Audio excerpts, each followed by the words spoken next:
Hello बच्चों, कैसे हैं आप सब। तो चलिए बच्चों, आज आइए एक नई कक्षा में, क्योंकि आज की कक्षा में हम पढ़ेंगे बच्चों हमारा अध्याय 6। तो चलिए अपनी अपनी किताबें खोल लीजिए और बड़े ध्यान से पढ़िए इस अध्याय को, जिसका नाम है क्रोध। तो बच्चों देखिए, यहाँ पे ये किस प्रकार का अध्याय है, क्रोध। आइए इसे जानते हैं, ठीक है। तो बच्चों बड़े ध्यान से सुनिएगा। आइए इस पाठ को शुरू करें। तो बच्चों, पाठ को शुरू करने से पहले पाठ परिचय भी पढ़ लेते हैं। चलो देखो यहाँ पे पाठ परिचय क्या है। बच्चों, क्रोध या गुस्सा एक भावना है। क्रोध मनुष्य के लिए हानिकारक है। यह कायरता का प्रतीक है। क्रोध उन्हीं को आता है जिनमें विषम परिस्थितियों से लड़ने की क्षमता नहीं होती, ठीक है। देखिए, आइए इस पाठ में क्रोध के विषय में विस्तार से पढ़ें। तो बच्चों समझ आए। देखिए, क्रोध हमेशा उन्हीं को आता है जो विषम परिस्थितियों में जो है लड़ नहीं पाते। इसीलिए बच्चों क्रोध नहीं करना चाहिए, ठीक है। क्रोध आना यानी कि बच्चों आपका क्या होता है, यहाँ पे आप ही का नुकसान होगा, है ना। इसीलिए हमें क्रोध नहीं करना चाहिए। आइए बच्चों, अब हम यहाँ पे जानते हैं बच्चों, देखिए क्या है शैक्षणिक लक्ष्य। देखो क्या है, क्रोध हानिकारक व विनाशकारी है। आत्मनियंत्रण, धैर्य व सकारात्मक सोच की आवश्यकता। ये सारी बातें बच्चों हम इस अध्याय में जानेंगे, ठीक है। चलिए आ जाइए इसे पढ़ना शुरू करते हैं बच्चों। देखो, क्रोध बुद्धि का शत्रु है, जो न केवल स्वयं का अपितु परिवार का भी नाश कर देता है, ठीक है बच्चों। देखिए, क्रोध जो है सबसे बड़ा शत्रु है, ठीक है। हमारा खुद का और बच्चों हमारे पूरी परिवार का नाश कर देता है। इसीलिए बच्चों क्रोध से बचना चाहिए। जिसने क्रोध पर विजय प्राप्त कर लिया, वो केवल अपने जीवन में ही नहीं बल्कि दूसरों के जीवन में भी खुशियां भर देता है, ठीक है। हमें छोटी छोटी बात पर गुस्सा नहीं करना चाहिए। समझ आ रहा बच्चों। आप देखिए, कई बार ऐसा होता है कि बहुत छोटी छोटी सी बातों पर जो है हम चिड़चिड़ा जाते हैं, हमें गुस्सा आ जाता है, पर ये बहुत गलत है। ये नहीं होना चाहिए, ठीक है, क्योंकि इसमें हम ही कमजोर होते हैं ना। देखिए, हमें प्रत्येक परिस्थिति में प्रसन्न रहना चाहिए। आइए इस पाठ को पढ़कर जानें कि क्रोध पर किस प्रकार अंकुश लगा सकते हैं और साथ ही हमें कब, कहाँ या क्यों क्रोध करना चाहिए। तो बच्चों ये सारी बातें जो है हम यहाँ पे जानने वाले हैं, ठीक है, कि हमें क्रोध जो है कब करना चाहिए, क्यों करना चाहिए, कितना करना चाहिए, है ना। क्योंकि आवश्यकता से ज्यादा अगर क्रोध करेंगे तो भी नुकसान होगा। तो बच्चों आइए से पढ़ते हैं। याद रखिए, क्रोध की विवेक से शत्रुता है। विवेक यानी जैसे कि समझदारी, समझदारी शांति, है ना। तो बच्चों उससे क्या है, ये शत्रुता है, ठीक है, क्योंकि क्रोध और विवेक एक साथ नहीं रह सकते, ठीक है। क्रोध एक प्रकार की प्रचंड आंधी है। प्रचंड यानी कि बहुत तेज, ठीक है। आप कह सकते हैं बहुत ज्यादा भयंकर जो है आंधी है। आंधी में कोई बात सुनाई नहीं पड़ती, ठीक है। बच्चों आपको पता है ना कि जब हमें गुस्सा आता है, क्रोध आता है, तो क्या होता है, हम फिर किसी की नहीं सुनते। कभी कभी अक्सर ऐसा हमारे घर में भी होता है कि हो सकता है कोई कोई भी बात ऐसी हो सकती है बच्चों, जिसमें हमारे मम्मी पापा हमें बहुत समझाते हैं, लेकिन हमें वो समझ ही नहीं आता, क्योंकि हम तो क्रोध से भरे हुए होते हैं, है ना।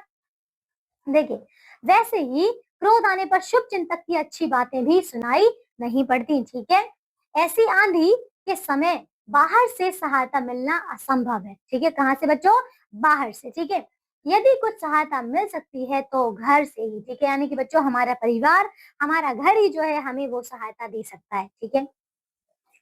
अतः उचित है कि हम पहले से ही विवेक, विचार और चिंतन को अपने हृदय में संजोकर रखें, ताकि क्रोध रूपी आंधी के समय हम अपने भीतर से ही सहायता ले सके। तो समझ आ रहा बच्चों, यानी कि अपने अंदर ये समझ पहले से ही बनाकर रखिए कि ताकि क्या हो बच्चों, कि हमें जरूरत पड़ने पर सिर्फ और सिर्फ हमारे घर वाले जो हैं वही सहायता करेंगे, ठीक है, बाहर वाला कोई नहीं करेगा। इसीलिए अपने क्रोध को बच्चों, आप कह सकते हैं क्रोध को हटा कर रखिए, ठीक है, उसको अपने ऊपर बार बार हावी मत होने दीजिए, ठीक है। अब देखो इसके आगे बच्चों, जब कोई नगर किसी बलवान शत्रु द्वारा घेर लिया जाता है, तब उस नगर में बाहर से कोई वस्तु नहीं आ सकती, है ना बच्चों। ऐसा होता था।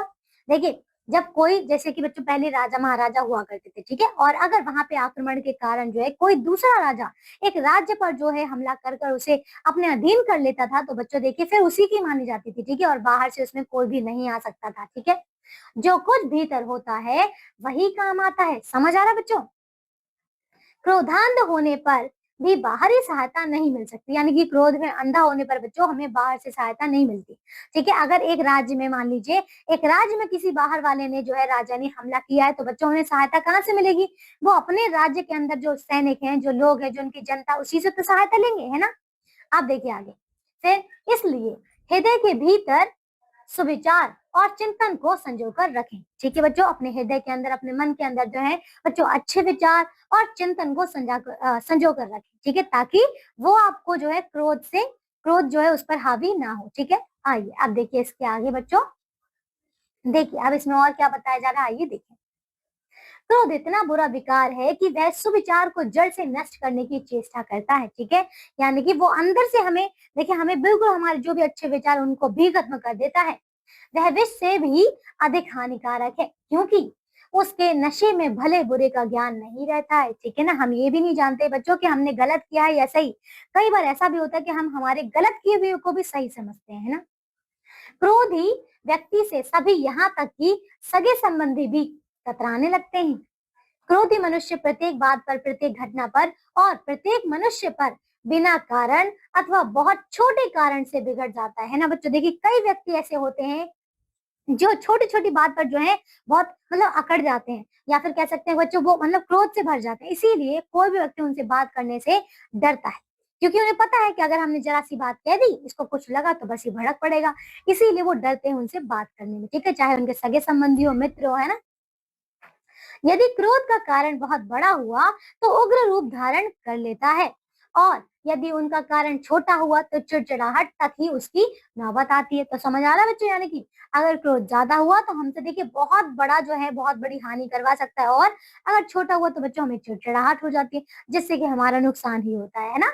अब देखिए इसके आगे, क्रोध मनुष्य के शरीर को भयानक कर देता है, आंखों को विकराल कर देता है। ठीक है ना, क्योंकि देखिए बच्चों जब क्रोध में होते हैं ना तो हमारा मुंह जो है ना, हमारा जो चेहरा बहुत बिगड़ जाता है, हमारी आंखें भी एकदम लाल हो जाती हैं, जैसे कि बहुत डरावना हो, है ना। देखिए चेहरे को आग के समान लाल कर देता है, बातचीत को बहुत उग्र कर देता है। क्रोध ना तो मनुष्यता का चिन्ह है, ना ही स्वभाव के सरल या आत्मा के शुद्ध होने का परिचायक है। तो बच्चों समझ आए, देखिए क्रोध आने से देखिए, देखो क्या कर देता है, हमारी बातचीत को उग्र कर देता है। यानी कि कोई व्यक्ति अगर क्रोध में है, वो बात करता है, तो बच्चों उसके स्वभाव में आपको एक ऐसा बच्चों एक तीखापन लगेगा ना, जैसे कि आपको उसकी बातें बिल्कुल पसंद नहीं आएंगी और आपको खुद भी गुस्सा आने लगेगा। इसीलिए हमें क्रोध नहीं करना चाहिए, क्योंकि लोग हमें ही बुरा समझेंगे, है ना। इसलिए हमें क्रोध नहीं करना है। ठीक है, और कहते हैं बच्चों यहाँ पे देखिए कि जो हमारा ये क्रोध है ना बच्चों, ये मनुष्य का तो देखिए ये बच्चों मनुष्यता का चिन्ह नहीं है। ये देखिए स्वभाव में सरल या शुद्ध, मतलब ये किसी भी चीज का बच्चों ये नहीं बताता। ठीक है, ये बल्कि हमें और ज्यादा घटाता है इन चीजों में। ठीक है, देखिए वास्तव में यह भीरुता अथवा मन की शुद्धता की निशानी है। निरोग मनुष्यों की अपेक्षा रोगियों को, युवा पुरुषों की अपेक्षा बूढ़ों को, और भाग्यवानों की अपेक्षा अभागों को अधिक क्रोध आता है। समझ आ रहा बच्चों, देखिए यहाँ पे कैसे क्या बोला कि निरोगी निरोगी मनुष्यों की भांति अपेक्षा रोगियों को, यानी कि जो रोगी होते हैं उन्हें ज्यादा क्रोध आता है। ठीक है, और युवा पुरुषों की अपेक्षा बूढ़ों को ज्यादा क्रोध होता है। और बच्चों भाग्यवान की अपेक्षा बच्चों जो अभागे होते हैं, जिन्हें कुछ नहीं मिलता, वो ज्यादा क्रोध करते हैं। ठीक है, देखिए आशय यह है कि कमजोर लोग ही अधिक क्रोध करते हैं, जो मनुष्य शुद्र है उन्हीं को क्रोध शोभा देता है, ज्ञानी उदार और सत्पुरुषों को नहीं। तो बच्चों समझ आए, देखिए यहाँ पे क्रोध किससे आता है, जिन लोगों को कुछ नहीं मिलता, जो लोग विफल होते हैं, उन्हीं को क्रोध आता है। ठीक है, इसीलिए क्रोध जो है बच्चों देखिए शुद्र लोगों को ही जो है क्रोध शोभा देता है। ठीक है, ऐसे नहीं कि जो मतलब उदार हो, महापुरुष हो, ठीक है, सत्पुरुष हो, उनको क्रोध जो है वो शोभा नहीं देता। ठीक है, आइए अब देखिए बच्चों इसके आगे इसके बारे में हम आगे बढ़ते हैं। देखिए जिसे क्रोध आता है वह केवल दुखी नहीं होता, बल्कि क्रोध के समय जो लोग वहां होते हैं उनको भी वह दुख दिए बिना नहीं रहता, है ना बच्चों। क्योंकि अगर आप किसी से बुरे तरीके से बात करेंगे, क्रोध के साथ बात करेंगे, तो सामने वाला भी तो यही समझेगा, सामने वाले को भी आपके ऊपर गुस्सा आएगा, है ना, और वो भी देखिए उसका भी मन खराब हो जाएगा, है ना। चार आदमियों के सामने किसी छोटे से अपराध पर नौकर चाकरों को भला बुरा कहना और उन पर क्रोध करना किसी को अच्छा नहीं लगता, है ना बच्चों। क्योंकि आप जानते हैं ना कि देखिए जो भी देखिए अगर छोटे व्यक्ति भी हैं, जो अगर छोटा मोटा काम भी करे, तो आखिर वो काम तो कर रहे हैं, कर तो रहे हैं। इसीलिए देखिए हमें चार लोगों के सामने उनकी बेइज्जती कभी नहीं करना चाहिए, क्योंकि उन्हें भी देखिए उनका मन खराब हो जाता है, फिर वो आपकी उतनी इज्जत नहीं करते, है ना। इसलिए इस प्रकार क्रोध करना, उचित अनुचित बोलना असभ्यता का लक्षण है। ठीक है बच्चों, समझ आ रहा है, यानी कि आप अगर क्रोध करते हैं तो यानी कि आप असभ्य हैं। ठीक है, क्रोध के कारण पति पत्नी में झगड़ा हो जाता है। इससे मित्रों के साथ साथ देखिए सभा, है ना, सभा समाज में जाना और जान पहचान वालों के साथ उठना बैठना छूट जाता है। देखिए बच्चों जो हमारा क्रोध है ना इतना ज्यादा नुकसान करता है, पति पत्नी में झगड़े करता है, हमारे मित्रों के साथ अनबन करता है, और बच्चों हमारा जो है सभा समाज में जाने से भी बच्चों हम छूट जाते हैं ना, क्योंकि लोग हमें फिर पसंद नहीं करते। अब देखिए आगे बच्चों और जानते हैं क्रोध के बारे में। देखिए मनुष्य अपने आप को भूल जाता है, उसकी विचार शक्ति जाती रहती है और बातचीत करने में वह कुछ का कुछ कहने लगता है। तो बच्चों समझ आ रहा है, जो क्रोध करता है उसे ये समझ में नहीं आता कि आखिर वो क्या कह रहा है। उसे अपनी सारी बातें सही लगती है, उसे लगता है कि वो बिल्कुल सही कर रहा है, लेकिन जब उसका क्रोध शांत होता है तब उसे पता चलता है, और लेकिन तब उस करने का कुछ फायदा नहीं होता। इसीलिए बच्चों पहले ही आपको ध्यान रखना चाहिए कि आप क्रोध ना करें। क्रोध के कारण मनुष्य घटना के कारणों की जांच करने की बजाय व्यर्थ झगड़ा करने लगता है। ठीक है बच्चों, यानी कि बेवजह ही, है ना। यहाँ देखिए जिनको ईश्वर ने प्रभुता दी है उनको क्रोध घमंडी बना देता है। देखिए बच्चों प्रभुता यानी कि संपन्नता। ठीक है, तो ये कहते हैं बच्चों कि जहां भगवान ने देखिए जिन लोगों को धनी बनाया, ठीक है, संपन्नता दी है, देखिए वो घमंडी बन जाते हैं ना, क्रोध में आकर जो है घमंडी बन जाते हैं। क्रोध विचार पर पर्दा डाल देता है, उपदेश और शिक्षा को बेअसर कर देता है। देखिए बच्चों कई लोग ऐसे होते हैं, धनी लोग ऐसे होते हैं बच्चों, मतलब कई लोग होते हैं, सारे नहीं पर कुछ लोग ऐसे होते हैं जो कि अपने संपत्ति के कारण, देखिए अपने धन के कारण जो है क्रोध में आकर देखिए इतने घमंडी बन जाते हैं कि वो किसी लोगों को भी ना, मतलब कोई को भी बच्चों वो अपने बराबर नहीं समझते।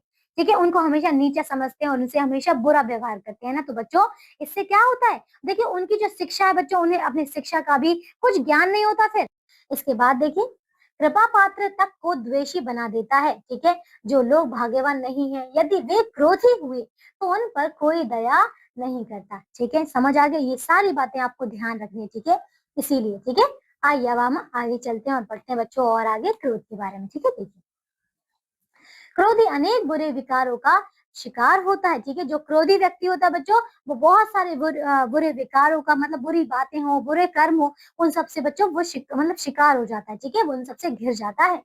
उसमें दुख भी है, द्वेष भी है, उतावलापन भी है, निर्बोधता भी है। ठीक है, क्रोध के कारण दूसरों को चाहे जितना क्लेश, देखिए क्लेश मिले, किंतु जिस मनुष्य को क्रोध आता है उसी को सबसे अधिक क्लेश मिलता है और उसी की सबसे अधिक हानि भी होती है। तो एक बच्चे समझ आया क्या कहते हैं।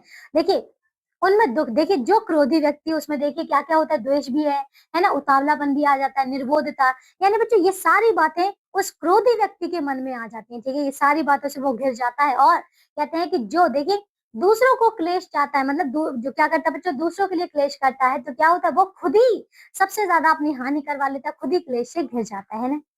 अब देखिए इसके आगे देखिए बच्चों, आप समझ पा रहे हैं कि सारा कुछ क्रोध करने का नतीजा है।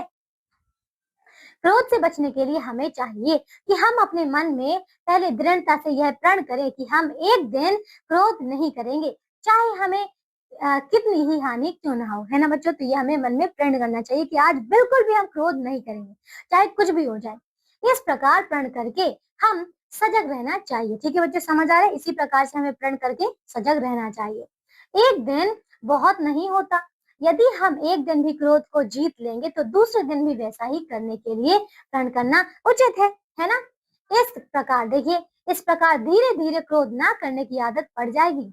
जिसने क्रोध को जीत लिया उसके लिए कठिन से कठिन काम करना सरल है। तो बच्चों समझ आए, देखिए आप किसी भी परिस्थिति में काम कर पाएंगे अगर आप क्रोध को जीत लेंगे। ठीक है, समझ आ रहा है बच्चों, आप एक दिन से शुरू कीजिए, फिर अगर आपने एक दिन के ऊपर जो है अपना क्रोध को है रोक लिया बच्चों, अगर आप क्रोध नहीं करेंगे तो बस अगले दिन के लिए आप फिर तैयार हो जाइए, है ना। अब देखिए बच्चों इसके आगे, क्रोध को बिल्कुल छोड़ देना भी अच्छा नहीं। किसी को बुरा काम करते देख उसे पहले मीठे शब्दों में समझाना चाहिए।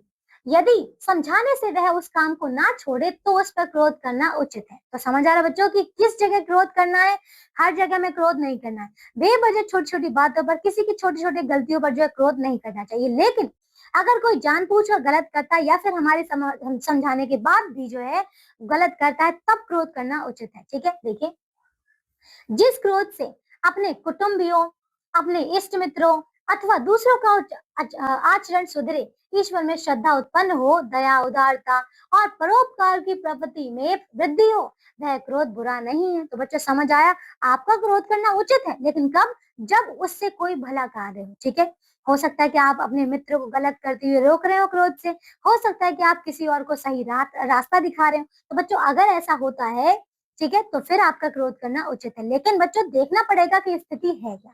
ठीक है, आइए अब देखिए इसके आगे। तो बच्चों हमारा अध्याय तो अब पूरा हो गया। तो आपको समझ आ गया कि क्रोध आपको कब नहीं करना और कब करना है, ठीक है? ये था हमारा अध्याय जो कि बहुत ही ज़्यादा ज़रूरी है हम सभी के लिए, है ना? आइए अब हम करते हैं इसकी शब्दावली। देखो इसमें शब्दावली में क्या-क्या है यहाँ देखिए। शब्दावली यानी कि वोकैब्युलरी। विवेक यानी कि बच्चों बुद्धि, समझ, विज़डम।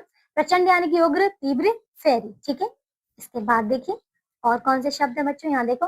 नौबत यानी कि स्थिति, सिचुएशन। भीरुता यानी कि कायरता, काउर्डाइज। शुद्धता यानी कि नीचता, ठीक है? डिप्रेविटी। इसके बाद देखिए और क्या है, यहाँ देखिए प्रभुता यानी कि उच्चारण, उच्चता, ठीक है? संपन्नता,